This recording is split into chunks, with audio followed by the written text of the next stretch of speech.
반갑습니다. 29일 금요일 새벽 기쁨의 50일 13번째 날입니다. 하나님께 이 새벽을 올려드립니다. 함께 거룩하신 하나님 주께 감사드리세 찬양 부르십니다.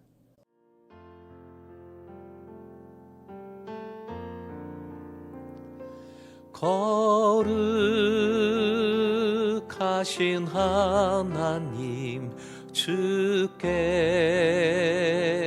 감사드리세 날 위해 이 땅에 오신 독생자 예수 나의 맘과 뜻 다해 주를 사랑합니다. 날 위해 이 땅에 오신 독생자 예수 내가 약할 때 강함 주고 가난할 때 우리를 부욕해 하신 나의 주 감사 내가 약할 때 강함 주고 가난할 때 우리를 부욕해 하신 나의 주 감사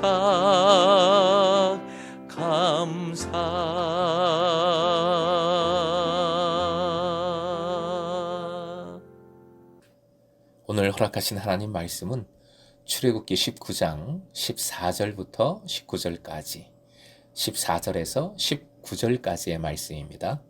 함께 본문을 읽겠습니다. 모세가 산에서 내려와 백성에게 이르러 백성을 선결하게 하니 그들이 자기 옷을 빨더라. 모세가 백성에게 이르되 준비하여 셋째 날을 기다리고 여인을 가까이 하지 말라 하니라. 셋째 날 아침에 우레와 번개와 빽빽한 구름이 산 위에 있고 나팔 소리가 매우 크게 들리니 진중에 있는 모든 백성이 다 떨더라. 모세가 하나님을 맞으려고 백성을 거느리고 진에서 나오매 그들이 산 기슭에 서 있는데 시내산에 연기가 자욱하니 여호와께서 불 가운데서 거기 강림하심이라. 그 연기가 옹기 가마 연기같이 떠오르고 온 산이 크게 진동하며 나팔 소리가 점점 커질 때에 모세가 말한즉 하나님이 음성으로 대답하시더라. 오늘의 기도 제목, 하나님께 집중하여 기다리고 기도할 때 새로운 만남, 새로운 은혜를 주소서. 하나님께 집중하여 기다리고 기도할 때 새로운 만남, 새로운 은혜를 주소서. 구약 성경에서 가장 중요한 사건이 본문에 계속되고 있습니다. 14절 모세가 산에서 내려와 백성들을 선결하게 했다 합니다. 15절 모세가 백성에게 이르되 하나님의 선결을 명령하고 전하고 실행시켰다는 겁니다. 17절 모세가 하나님을 맞으려고 백성을 거느리고 진에서 나왔습니다. 백성을 하나님께로 인도하고 있습니다. 19절 나팔 소리가 점점 커질 때에 모세가 하나님께 말씀을 올렸습니다. 그러자 하나님께서 음성으로 대답해 주십니다. 사실 이러한 하나님의 임재는 엄청 두려운 일이었습니다. 그런데 이 두려움을 이겨내고 모세는 백성의 리더로서 담대히 백성을 하나님께로 이끌었고 하나님의 임재를 맞이하고 있습니다. 여기서 우리는 하나님께서 역사하시고 말씀하시는 하나님의 일을 이루시는 방법을 다시 상고할 필요가 있습니다. 하나님께서는 모세에게 말씀하셨고 그 말씀을 명령을 백성들에게 전하라 하셨습니다. 하나님께서 직접 백성들에게 말씀하시면 훨씬 편하고 더 확실했을 터인데 굳이 모세를 통해서 그렇게 하셨습니다. 모세는 인간이고 당연히 인간으로서 약점이 있고 허물이 있고 한계가 있습니다. 그럴 수밖에 없죠. 아무리 사람이 성령 충만해도 사람은 실수하고 범죄할 때가 있습니다. 요즘 이 시대에 특히 더하지요. 사람 바라보면 답이 없습니다. 세상은 이렇게 외칠 정도입니다. 실제 미국 어느 단체의 구호가 이랬습니다. 예수님, 당신을 믿는 사람들에게서 저희를 구원해 주옵소서. 사람을 보면 낭망할 수밖에 없습니다. 그러나 하나님은 관계의 하나님이십니다. 하나님께 사람은 단순한 도구가 아닙니다. 로버트가 아닙니다. 예수님은 제자들을 나의 친구라 하셨습니다.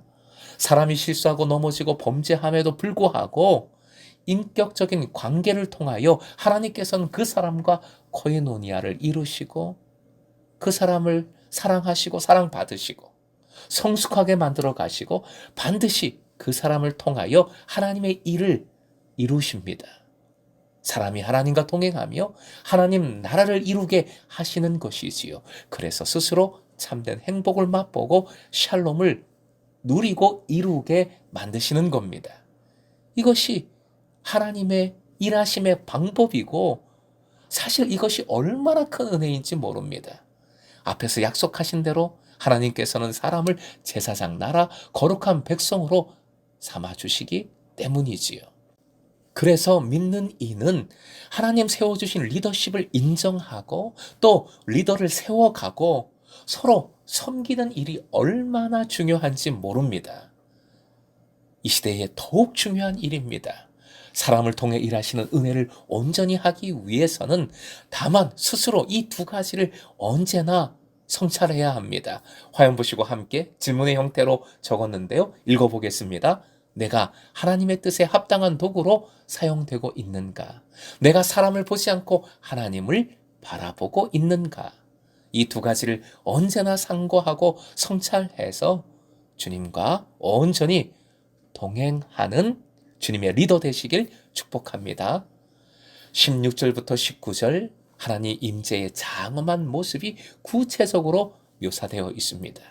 우레, 번개, 빽빽한 구름, 나팔소리, 그리고 자욱한 연기, 불 등은 하나님의 임재하심을 그 거룩한 강림을 나타냅니다. 보이지 않는 하나님의 임재를 보여주심과 동시에 사람이 하나님을 보고 죽지 않도록 보여주지 않으심이, 가리심이 혼연이 된 신적 임재 현상입니다. 16절 맨 끝에 기록된 표현을 보십시오. 진중에 있는 모든 백성이 다 떨더라. 백성들은 담대히 하나님께 순종하겠다 결단했지만 막상 하나님의 임재는 엄청나게 두려운 일이었습니다. 진에서 나와 산 기슭까지 나오는 것도 진짜 어렵고 힘들었을 겁니다. 19절 두 번째로 나팔 소리가 울려 퍼집니다.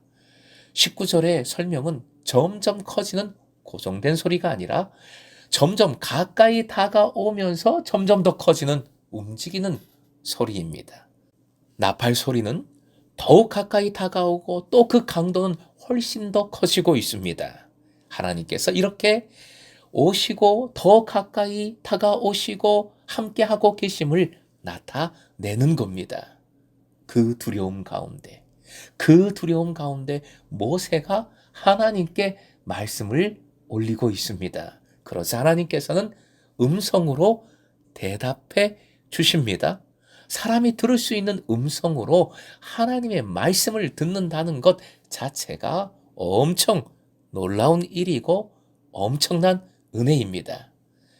말씀의 초점은, 오늘 본문의 초점은 하나님 임재의 두려움과 확실성과 그 은혜에 있습니다. 지금 우리에게는 이 은혜가 예수 그리스도를 통해서 이루어졌습니다. 그럼에도 하나님의 임재, 그 두려움과 확실성과 은혜는 여전합니다. 분명합니다. 그러기에 본문에 나타난 하나님 임재를 맞이하는 성결의 구체적인 모습을 끝으로 상고해 보고자 합니다. 첫째, 옷을 빨았지요. 당시 광야에서 옷을 세탁하는 일은 매우 어려운 일입니다. 이 의미가 무엇일까요? 단지 깨끗한 만을 생각하시면 안 됩니다. 옷을 빤다는 것은 새로운 생각과 새로운 마음을 덧입는 것을 의미합니다. 주님을 만나는 것은 새로운 생각과 새로운 마음을 품는 것입니다. 새 포도주는 새 부대에.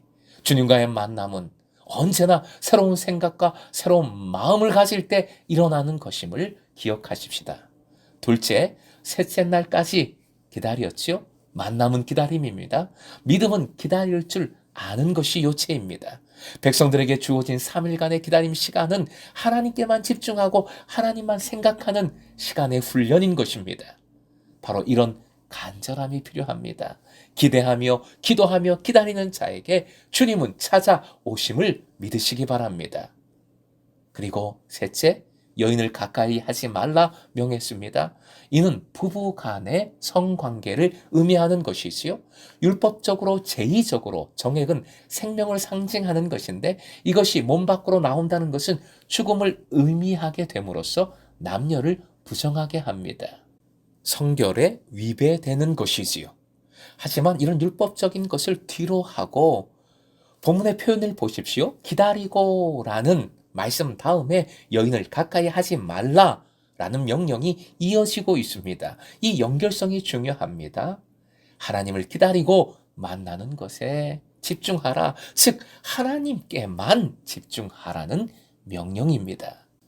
사랑하는 금성의 제자 여러분, 여러분은 하나님의 뜻에 합당한 도구가 되어 주님과 기쁨으로 동행하길 축복합니다. 그러기 위해 사람을 바라보지 말고 예수님 안에서 하나님만을 바라보십시오. 하나님의 뜻을 구하십시오. 그리고 이 전쟁의 때, 이 두려움의 때에 마음과 생각을 새롭게 하여 새롭게 임재하실 주님을 간절히 소망하십시다. 오직 주님께 집중하여 기도하십시다. 기대하며 기다리며 기도하십시다. 이렇게 함께 기도함으로 주님께 집중함으로 새롭게 주님을 만나고 새로운 주님의 역사를 함께 이루어 가기를 주님의 이름으로 축원드립니다.